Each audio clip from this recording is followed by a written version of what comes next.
സുഖമല്ലേ? അപ്പോൾ നമുക്ക് തുടങ്ങിയാലോ? ഇന്ന് രാവിലെ എൻ്റെ ഒരു സുഹൃത്ത് ഫോൺ ചെയ്തിട്ട് ചോദിച്ചു, എടാ 10 രൂപയുടെ കോയിനുകളൊക്കെ നിരോധിച്ചോ? ഞാൻ പറഞ്ഞില്ലടാ, നിരോധിച്ചിട്ടില്ല. നിന്നോട് ആരാ പറഞ്ഞ നിരോധിച്ചതെന്ന്? ഇല്ല, ഞാനിങ്ങനെ ഗൂഗിളിൽ ഇങ്ങനെ സെർച്ച് ചെയ്ത് പോയപ്പോൾ എവിടെ ഒരു ന്യൂസ് കണ്ടു, അങ്ങനെ നിന്നോട് ചോദിച്ചതാണ് എന്ന് പറഞ്ഞു. അപ്പോൾ ഞാനും ആലോചിച്ചു, ഇനി 10 രൂപയുടെ കോയിൻ നിരോധിച്ച് കാണുമോ? ഞാനും എന്ത് ചെയ്തു, പെട്ടെന്ന് ഫോൺ എടുത്തിട്ട് നേരെ ഗൂഗിളിൽ കയറിയിട്ട് 10 രൂപ നാണയം എന്ന് ടൈപ്പ് ചെയ്ത് നോക്കി. 10 രൂപ നാണയം എന്ന് ടൈപ്പ് ചെയ്തപ്പം കുറേ വാർത്തകൾ ഇങ്ങനെ വരി വരിയായിട്ട് വന്നു. അതിൽ രസകരമായിട്ടുള്ള വാർത്തകളും രസകരമല്ലാത്ത വാർത്തകളും ഉണ്ടായിരുന്നു. ഞാൻ ആദ്യം ഒരു രസകരമായിട്ടുള്ള ഒരു വാർത്ത പറയാം. അത് സേലത്തിനടുത്ത് ധർമ്മപുരി എന്ന് പറയുന്ന ഒരു സ്ഥലത്ത് നടന്ന ഒരു സംഭവമാണ്. അവിടെ ഒരു അധ്യാപകൻ, അദ്ദേഹത്തിൻ്റെ പേര് വെട്രിവേൽ എന്നാണ്. പ്രീ സ്കൂൾ സ്വന്തമായിട്ട് നടത്തുന്ന ഒരു അധ്യാപകനാണ്. വെട്രിവേൽ എന്ന പേരുള്ള ഈ അധ്യാപകൻ 10 രൂപയുടെ കോയിനുകൾ കളക്ട് ചെയ്ത് കൊടുത്ത് 6 ലക്ഷം രൂപയുടെ ഒരു കാർ വാങ്ങിയ വാർത്ത കിടക്കുന്നു. ഞാൻ നോക്കി 2-3 പത്രങ്ങൾ ഈ വാർത്ത റിപ്പോർട്ട് ചെയ്തിട്ടുണ്ട്. ഞാൻ എന്തായാലും അതിനകത്ത് കയറി വായിച്ചു. സംഭവം എന്താണെന്ന് വെച്ചാൽ, ഇദ്ദേഹം പഠിപ്പിക്കുന്ന അല്ലെങ്കിൽ ഇദ്ദേഹത്തിൻ്റെ ഉടമസ്ഥതയിലുള്ള ആ പ്രീ സ്കൂളിലെ കുട്ടികൾ 10 രൂപയുടെ നാണയം എറിഞ്ഞ് കളിക്കുന്നത് ഒരു ദിവസം ഇദ്ദേഹം കണ്ടു. അങ്ങനെ ഇദ്ദേഹം പോയിട്ട്, എന്തിനാ ഈ കാശ് എറിഞ്ഞ് കളിക്കുന്നത്? ഇത് പൈസ എന്ന് പറയുന്നത് ബഹുമാനിക്കേണ്ടതാണ്, ദൈവമാണ്, നമ്മളിതിനെ ബഹുമാനത്തോടെ കാണണം, ഇത് ഭക്ഷണം കഴിക്കാനും എല്ലാ ആവശ്യത്തിനും പൈസ വേണമെന്നൊക്കെ പറഞ്ഞ് കുട്ടികളെ ഉപദേശിച്ചു. അപ്പോൾ കുട്ടികൾ പറഞ്ഞു, ഇത് വീട്ടിൽ നിന്ന് കളിക്കാൻ തന്നതാണ്, ഈ പൈസ ആരും എടുക്കില്ലെന്ന് പറഞ്ഞിട്ട് നമുക്ക് അച്ഛനും അമ്മയും കളിക്കാൻ തന്നതാണെന്ന് ഈ സാറിനോട് പറഞ്ഞു. സാർ അപ്പം തന്നെ ഈ കുട്ടികളുടെ രക്ഷകർത്താക്കളെ വിളിച്ചു. അപ്പോൾ അവർ ഇദ്ദേഹത്തിനോട് പറഞ്ഞത്, അത് റിസർവ് ബാങ്ക് പറഞ്ഞല്ലോ ഈ 10 രൂപയുടെ നാണയം എടുക്കില്ല, ഉപയോഗിക്കാൻ പറ്റില്ലെന്ന്. ഇവിടെയൊക്കെ കടകളിലൊക്കെ കൊടുത്താൽ പോലും ഈ നാണയം എടുക്കാറില്ല, അതുകൊണ്ട് പിന്നെ ഈ വീട്ടിലിരിക്കുന്ന നാണയം ഞങ്ങൾ കുഞ്ഞുങ്ങൾക്ക് കളിക്കാൻ കൊടുത്തതാണ് എന്നാണ് രക്ഷകർത്താക്കൾ പറഞ്ഞത്. ഇദ്ദേഹം എന്ത് ചെയ്തു, അപ്പോൾ തന്നെ കുറച്ച് 10 രൂപ നാണയങ്ങളുമായിട്ട് അടുത്തുള്ള കടകളിലും ഓട്ടോറിക്ഷയിലും ബസ്സിലും ഒക്കെ ഇത് കൊടുത്ത് മാറാനൊരു ശ്രമം നടത്തി.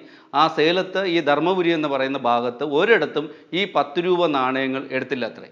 ഇദ്ദേഹം അടുത്തുള്ള ബാങ്കിൽ പോയി അന്വേഷിച്ചപ്പോൾ അവർ പറഞ്ഞു, 10 രൂപ നാണയത്തിന് നിരോധനമൊന്നുമില്ല, ഇവിടെ ആൾക്കാർ ഇത് ഉപയോഗിക്കുന്നില്ല, എന്താണെന്ന് ഞങ്ങൾക്ക് അറിയില്ല എന്ന് പറഞ്ഞു.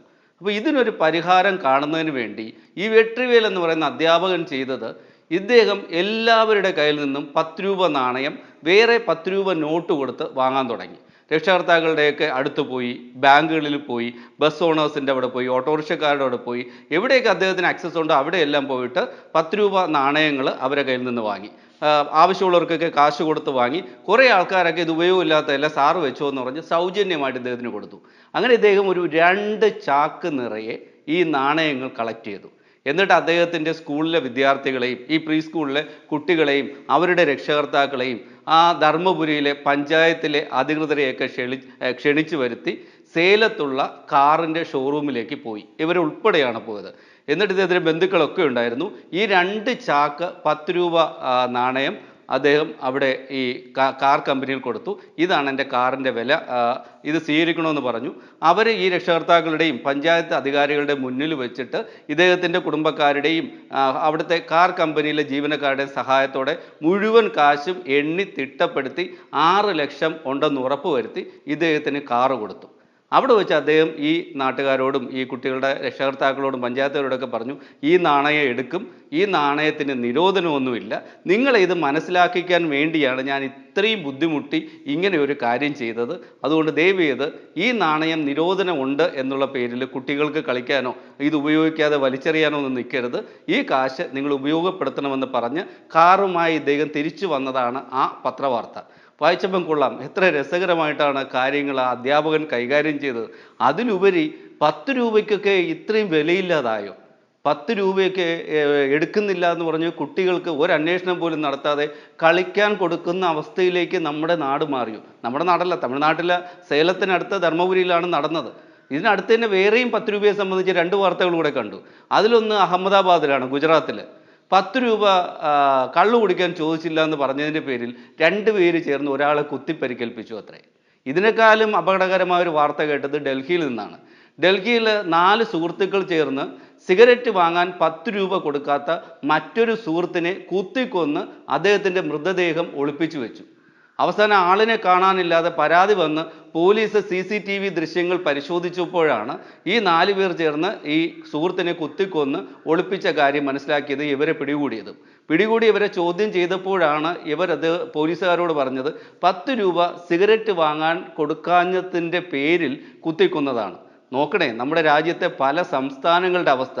ഒരു സംസ്ഥാനത്ത് 10 രൂപ എടുക്കില്ല എന്ന് പറഞ്ഞുകൊണ്ട് കുട്ടികൾ ആ നാണയം കളിക്കാൻ വേണ്ടി ഉപയോഗിക്കുന്നു, രക്ഷകർത്താക്കൾക്ക് അവർക്ക് കൊടുക്കുന്നു.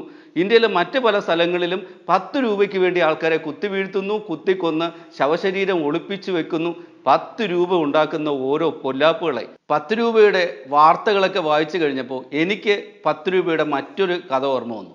കാര്യം 10 രൂപയുടെ നോട്ട് എപ്പോൾ കണ്ടാലും എനിക്ക് ആദ്യം ഓർമ്മ വരുന്ന ഒരു അനുഭവ കഥയുണ്ട്.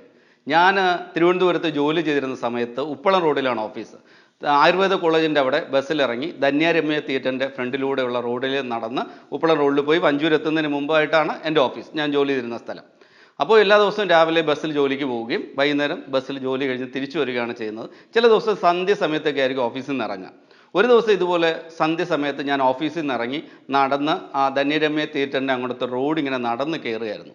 അപ്പോൾ ഒരു 10-35 വയസ്സ് പ്രായമുള്ള ഒരു സ്ത്രീയും സാരി ഉടുത്ത ഒരു സ്ത്രീയും അവരുടെ അടുത്തൊരു 8-9 വയസ്സുള്ളൊരു കുട്ടിയും, ആ ആൺകുട്ടി ഈ സ്ത്രീയുടെ തോളിൽ കൂടെ കിടക്കുകയാണ്. ഇവരുടെ കയ്യിലൊരു പ്ലാസ്റ്റിക് ബാഗുണ്ട്. ഇവർ ആ കുഞ്ഞിനെ ഇങ്ങനെ ചേർത്ത് പിടിച്ചിട്ടുണ്ട്. അപ്പോൾ ഞാൻ അടുത്തെത്തിയപ്പം എക്സ്ക്യൂസ് മീ സാർ എന്ന് പറഞ്ഞു. അപ്പോൾ ഞാനിങ്ങനെ നോക്കി അവരോട്. പറഞ്ഞു, സാർ ഞാൻ എൻ്റെ ചേച്ചിയുടെ മോനാണ്, ഞാൻ ഇവനെയും കൊണ്ട് ഡോക്ടറെ കാണിക്കാൻ വന്നതാണ്. അപ്പോൾ മരുന്ന് വാങ്ങാൻ മെഡിക്കൽ സ്റ്റോറിൽ പോയപ്പോൾ ഒരു 10 രൂപയുടെ കുറവുണ്ട്, സാർ എനിക്കൊരു 10 രൂപ തരുമോ എന്ന് ചോദിച്ചു. വളരെ ജെന്യൂനായിട്ടൊരു ചോദ്യമാണ്. ഒരു കുഞ്ഞിന് സുഖമില്ല, അതിനൊരു 10 രൂപ മരുന്ന് വാങ്ങാൻ കുറവുണ്ടെന്ന് പറയുമ്പോൾ സ്വാഭാവികമായിട്ട് എല്ലാ മനുഷ്യരും കൊടുത്തു പോകും. ഞാനും എൻ്റെ പോക്കറ്റിൽ കൈയിട്ട് കുറച്ച് നോട്ടുകൾ ഇങ്ങനെ ഷർട്ടിൻ്റെ പോക്കറ്റിൽ മടക്കി വെച്ചിട്ടുണ്ടായിരുന്നു. അതെങ്ങനെ എടുത്ത് 10 രൂപ, അതിൽ നിന്നൊരു 10 രൂപ എടുത്ത് അവർക്ക് കൊടുത്തിട്ട് ഞാൻ നടക്കാൻ പോയപ്പോൾ ആ സ്ത്രീ വീണ്ടും വിളിച്ചു, സാർ ഒരു 10 രൂപ കൂടി തരുമോ എന്ന് ചോദിച്ചു. അപ്പോൾ പെട്ടെന്ന് എനിക്ക് ഇതിലെന്തോ ഒരു സംശയം പോലെ തോന്നി. അപ്പോൾ ഞാൻ എന്ത് ചെയ്തു, ഞാനത് മടിച്ചു, കൊടുത്തില്ല. ഞാനത് പോക്കറ്റ് വെച്ചിട്ട് ഇല്ല എൻ്റെ കയ്യിൽ ഇത്രയേ ഉള്ളെന്ന് പറഞ്ഞിട്ട് ഞാൻ നടന്നു പോയി. ഞാൻ നടന്നു പോകുന്ന ആ ശകലം നീങ്ങുന്നേ ഉള്ളൂ. അപ്പോൾ ബേക്കിൽ വേറൊരാൾ വരുമായിരുന്നു. ആ വന്ന ആളിനോടും ഈ സ്ത്രീ ഇതേ ഡയലോഗ് പറഞ്ഞു, സാറേ ഇതെൻ്റെ ചേച്ചിയുടെ മോനാണ്, ഞങ്ങൾ ആശുപത്രിയിൽ വന്നതാണ്, മരുന്ന് വാങ്ങാൻ 10 രൂപയുടെ കുറവുണ്ട്, ഒരു 10 രൂപ തരുമോ എന്ന് ചോദിക്കുന്നു. അയാളും ഈ 10 രൂപ കൊടുക്കുന്നു. കുറച്ച് വ്യത്യാസത്തിൽ എനിക്ക് കാണാം. അപ്പോൾ എനിക്ക് പോയി തിരിച്ചവരോട് ചോദിക്കണമെന്നും നിങ്ങൾ എന്തിനാ ഇങ്ങനെ ചെയ്യണമെന്നും ഒക്കെ പറയണമെന്നും ഒക്കെ ഉണ്ടായിരുന്നു. പക്ഷേ ഞാൻ എന്തുകൊണ്ടും എനിക്ക് പറയാൻ തോന്നിയില്ല. ഞാൻ തിരിച്ചു പോയി. പിന്നെ 2-3 ദിവസം കഴിഞ്ഞപ്പോൾ ഞാൻ ഈ ഓഫീസിൽ വരുന്ന വഴിക്ക് മറ്റൊരു റോഡിൽ ഇതേപോലെ ഈ സ്ത്രീ കുഞ്ഞുമായിട്ട് നിൽപ്പുണ്ട്. ഈ കുഞ്ഞ് അവരുടെ തോളിൽ കിടപ്പുണ്ട്. ഇവർ മറ്റൊരാളോട് ഇതേ സംഭാഷണം, എക്സ്ക്യൂസ് മീ പറയുന്നു, 10 രൂപ ചോദിക്കുന്നു, ഈ കഥ പറയുന്നു. അയാൾ 10 രൂപ കൊടുക്കുന്നു, പോകുന്നു. ഇവർ റോഡിൻ്റെ മറ്റേ സൈഡിൽ മാറി നിൽക്കുന്നു. വേറൊരാൾ വരുന്നു, അയാളോട് ഇത് പറയുന്നു. ഞാനൊരു 5 മിനിറ്റ് നിന്ന് നോക്കി, ഏകദേശം ഒരു 3-4 പേരുടെ കയ്യിൽ നിന്ന് ഒരു 10 രൂപ വീതം വാങ്ങിയിട്ടുണ്ട്. പിന്നെ ഈ ഭാഗത്ത്, ഈ ആയുർവേദ കോളേജിൻ്റെ ഭാഗത്ത് പല റോഡുകളിൽ വെച്ച് പല സ്ഥലങ്ങളിൽ പല സമയങ്ങളിൽ ഈ കുട്ടിയെയും ഈ സ്ത്രീയെയും ഞാൻ കണ്ടിട്ടുണ്ട്. പക്ഷേ അതിനുശേഷം എപ്പോഴും ഞാൻ പറ്റിക്കപ്പെട്ടല്ലോ എന്നൊരു ചിന്ത ഈ 10 രൂപ നോട്ട് കാണുമ്പോൾ എനിക്കുണ്ടാവും. അപ്പോൾ അവർ മറ്റെന്തെങ്കിലും ജോലിക്ക് പോയി ജീവിക്കാൻ ആരോഗ്യമുള്ളൊരു സ്ത്രീയാണ്. ഈ 8-9 വയസ്സുള്ള ഒരു ആൺകുട്ടിയെയും കൂടെ കൊണ്ട് നടന്നിട്ടാണ് ഇവർ മറ്റുള്ളവരെ പറ്റിച്ചിട്ട് ഈ കാശ് അവർ ഉണ്ടാക്കിയെടുക്കുന്നത്. അവരെത്ര രൂപ സമ്പാദിക്കുന്നു എന്നുള്ളതൊന്നും അല്ല ഇവിടെ വിഷയം. ഇവർ എന്തിനു വേണ്ടിയാണ് കാശ് സമ്പാദിക്കുന്നതും എന്നുള്ളതും അല്ല വിഷയം. ഇവർ ഈ 9 വയസ്സുള്ള ഒരു ആൺകുട്ടിക്ക് തെറ്റായ ഒരു സന്ദേശമാണ് ഇവർ പഠിപ്പിച്ചു കൊടുക്കുന്നത്. ആ കുട്ടിയെ പഠിക്കാൻ അയക്കുകയോ പഠിച്ചിട്ടൊരു ജോലി ചെയ്യാനായിട്ടുള്ള പ്രാപ്തിയിലേക്ക് ആ കുട്ടിയെ വളർത്തിയെടുക്കുകയോ ചെയ്യുന്നതിന് പകരം ഇത്തരത്തിലുള്ള ഒരു പറ്റിപ്പിന് വേണ്ടി അല്ലെങ്കിൽ മറ്റൊരാൾക്കാരെ കബളിപ്പിച്ച് കാശ് നേടുന്നതിന് വേണ്ടി നടത്തുന്നൊരു ശ്രമം, അതെന്തായാലും നല്ലതായിട്ട് എനിക്ക് തോന്നിയിട്ടില്ല. അന്നും ഈ 10 രൂപ കൊടുത്ത അന്ന് ദിവസം മുതൽ ഇന്ന് വരെയും ഈ 10 രൂപ നോട്ട് എപ്പോൾ കണ്ടാലും എനിക്ക് ഈ കഥ ഓർമ്മ വരും. എന്ത് തന്നെയാലും ഈ 10 രൂപയുടെ കാര്യം അവൻ വിളിച്ച് ചോദിച്ചതുകൊണ്ട് ഈ 10 രൂപയുടെ കാര്യം നിങ്ങളോട് എനിക്ക് ഇത്രയും പറയാൻ പറ്റി. എന്തായാലും 10 രൂപ നിരോധിച്ചിട്ടില്ല. നോട്ട് നിരോധനമൊക്കെ കണ്ട് പേടിച്ചിട്ടുള്ള ആൾക്കാർ നാണയ നിരോധനം വരുമോ എന്ന് പേടിക്കേണ്ട. 10 രൂപ നിലവിൽ നിരോധിച്ചിട്ടില്ല. 10 രൂപ നമുക്ക് എവിടെയും കൊടുക്കാം, എല്ലായിടത്തും ഇതെടുക്കും. അപ്പോൾ 10 രൂപയുടെ കഥ ഇന്ന് നിർത്താമല്ലേ?